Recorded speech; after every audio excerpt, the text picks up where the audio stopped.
You know, it's interesting. All of these uprisings have been engineered and provoked. These are not spontaneous. That isn't to say that there haven't been spontaneous feelings of wanting to overthrow these. I mean, for Syria, it's been there for years, and Lebanon and Egypt and Libya, all of those have had spontaneous feelings. But you can't get started when you have a police state. It takes someone whispering into people's ears that we can get away with it this time. We've been assured of so-and-so that we're going to have support from the West. That's how you get these things started. But the Egyptian situation was far easier for the globalists to pull off because they had people within the Mubarak regime that were ready to betray Mubarak. That's why when he came out and said on one day that I'm not resigning, I'm going to stick around till September when we have elections, of which he intended to control, someone took him out the very next day, and a spokesman, announced to the world that he resigned, and the next day after that he was in a coma.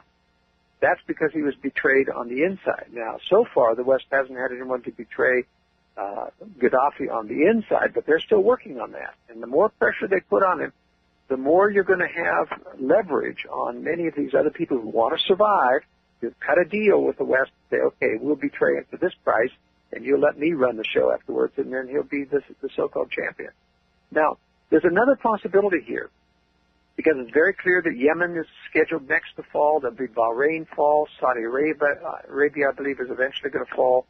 Ultimately, I think they want to disrupt all of this Middle East oil supply getting to the West, and that will unleash a whole different scenario, which will include a very serious economic depression that will come if oil prices rise to or gas prices rise to the $5 and $6 range.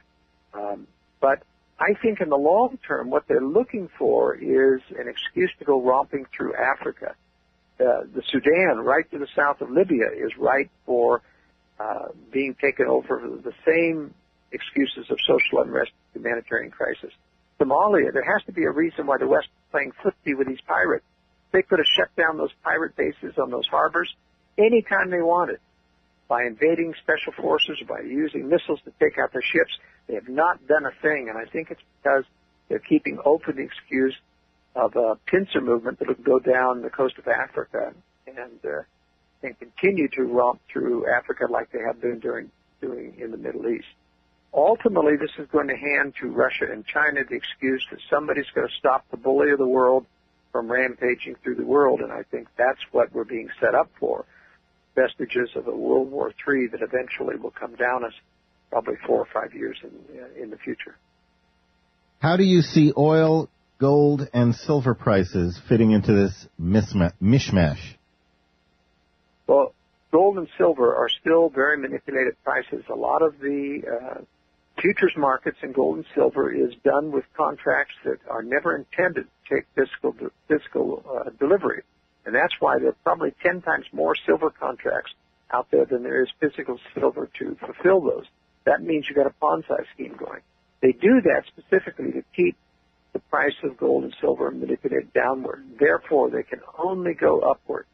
I'm very bullish on silver, but mostly silver dollars, the big rounds that look big and heavy that people can convince others someday in a crisis that this has real value. I think gold is too expensive to use as barter because you can't get change for a $5,000 or $10,000 gold coin, let alone convince someone that this is a legitimate coin and not a counterfeit. So while I encourage, especially silver investment, for riding out the coming inflation that is coming, nevertheless, its use as it gets more and more expensive as a barter tool is going to get worse and worse because people don't even recognize what a silver dollar is. I have a brother who's an economist who hands silver dollars out as tips, goes to, stay in fancy hotels. And more often, he never finds anyone who knows what it is, and they say, hand it back. I don't want this. Now, they don't even know what a silver dollar is. Unbelievable. It's incredible. It really is. So our ability to barter with these things is really diminishing as people get more and more ignorant. As for oil, I think oil inevitably is going to go very high. I think the powers that be have been keeping the oil in the U.S. off the market for decades because they know this big World War III is coming, that we will then lose foreign oil. I think they've been using foreign oil now just to keep our supplies preserved. Now, they're not going to bring out U.S. production because they're interested in us having oil, but to prosecute this globalist New World Order war that they'll pull on us in the future with Russia and China. Do you believe the face of the Arab world is being transformed as we speak? And if so, how? And what about the inner workings? Are they just transforming the outer image or the inner workings, the politics and the culture as well? There's no way that they can change the Arab culture. It is tribalistic. It has a great deal of what you would call a campesino mentality that can be ruled by mob rule. At any time you see that in the Palestinian authorities. Nothing's going to change the culture. It's been going on too long. They're not capable of democracy, so this is superficial only. We're going to be trading in very corrupt leaders, whether you talk Jordan, Syria, Saudi Arabia, Libya, or Egypt. All of these Arab leaders are corrupt. They don't live the principles of Islam as they claim, especially in Saudi Arabia. They are perps, if ever were them. They have prostitutes. They have sex slaves that they bring in from the United States, and the U.S. has been covering for the Saudi royal family for many, many decades. Very, very corrupt. And I think they're finally going to get taken down, but not because the Saudis are going to get any different. They're going to get a new boy on the block, just like any of these countries, and they'll be more clearly, puppets of the globalists. But eventually, I think there's going to be a big Middle East war that will precede the world war that I'm predicting with Russia and China, who are building massive weapons of mass destruction and large rearmament structures ready to take down the West. But I think we're going to see, at the end result, probably 2 or 3 years down the line, 2012, 2013, a major Middle East war where Iran is going to be the boogeyman after they've tackled most of these other countries and set up much larger U.S.-based structures in Libya. It'll probably become a base of operations in North Africa. Wow. This is all very, very gloomy, I got to say. Have we as a people, and I don't just mean Americans, I mean over the whole world, have we lost sight of the meaning of freedom in the face of fear-mongering about the danger of terrorism? Absolutely. When you have people like Sarah Palin, who probably has legitimate conservative roots, she's totally controlled by a group of establishment advisors now, coming out and talking about the only criticism I have of Obama in Libya is that we don't get in there and get this job done fast enough. As if, to be a conservative now, all we've got to do is be a super warmonger. We've got to get in there. Whatever we decide to go into, we've got to finish it off and bring our troops home, and then we'll wait for the next one. I mean, I'm more of a Ron Paul fan. I don't think we have any business in here. We cannot. We don't have the money. We are bankrupt. We don't have the money to police the whole world, let alone remedy the problems. And you cannot, I repeat, you cannot impose democratic voting values on tribalistic societies. It just won't happen. We need to get out of all of these countries and retreat and tend to our own borders. You just that mentioned... doesn't mean that there... You go ahead. No, you go ahead.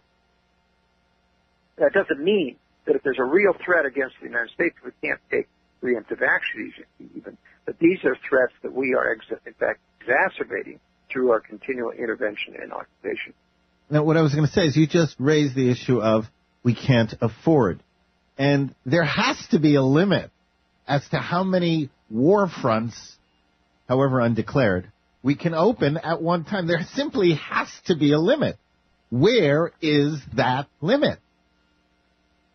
Well, it can't be just financial. You've got to have a principled approach to foreign policy. And that foreign policy has to be direct threat to the United States. Not what Obama says is this is a general threat to the order and stability of the world.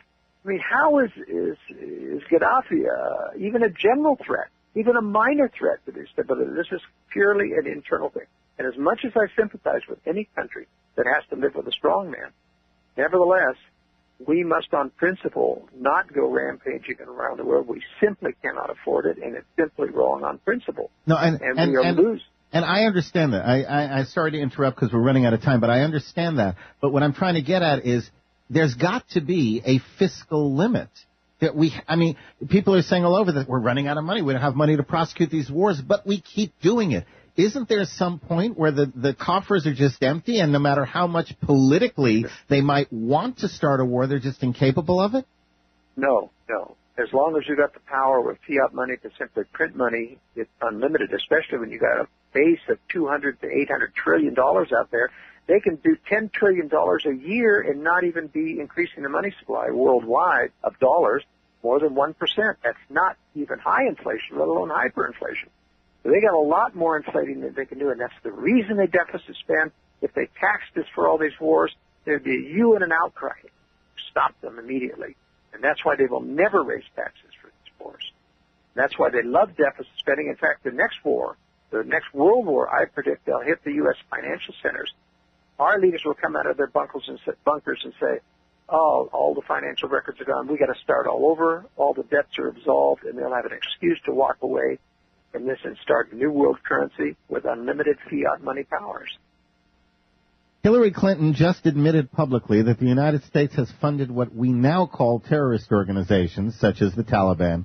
What is your forecast for the immediate and not too distant future of the undeclared war in Afghanistan? Well, I think it's going to go on in an indefinite mode. There's no way to pull out of that without admitting that you haven't done anything. This is a country even harder to manipulate than Iraq. So I think this is completely a limitless war. But it's all going to get changed once a major Middle East war starts between Israel and all the other countries surrounding it. People are going to forget about Afghanistan, and all of a sudden the reason for those 4 big army bases in Iraq and that huge embassy will become very, very clear that they were there because we intended to involve ourselves in a major Middle East war with Israel against all the other countries. And it's going to change the entire landscape, who runs what countries. My guest has been publisher Joel Skousen, and political scientist and commentator and philosophy of law and constitutional theory. Joel is the publisher of the World Affairs Brief, which I take it they can subscribe at the website? Yes, and then get a free sample issue by emailing me at editor@worldaffairsbrief.com. You heard that, editor@worldaffairsbrief.com, and the website is www.worldaffairsbrief.com. Final question for you, Joel, is what do you see happening the next 5 years and the next 10 years? How do you see the face of the world changing? I think we're going to see a major economic crush in the United States as gasoline prices through our intervention goes sky high. I think that real estate will not recover, and I think eventually we will get so focused on our financial problems, they will continue to inflate. There's no stomach for having a balanced budget, let alone even cutting spending. I think the Americans will get so myopic they're not even going to see this third world coming when it comes. It will come as a shock and a complete surprise. Joel Skousen, publisher of the World Affairs Brief, I want to thank you for spending this time with us and very informative, if gloomy, projections that you have of our future. I can't say I disagree with you. That's the problem. I wish I could. Well, it just shows us, Brent, that while we fight for our liberty, as we try to stop this, we've got to prepare for the takedown. We've got to prepare to survive what they are intending to hand to us, because eventually it's going to come home to us. It'll not be just in Libya or the Middle East. It'll hit here in America. And one way you can prepare is by subscribing to the World Affairs Brief. www.worldaffairsbrief.com, and for your free issue, send to editor@worldaffairsbrief.com. Joel Skousen, the best of luck with you on the work you're doing, the best of fortune, because you're doing important work for us all. Thanks so much for spending this time with us. Thank you, Brent.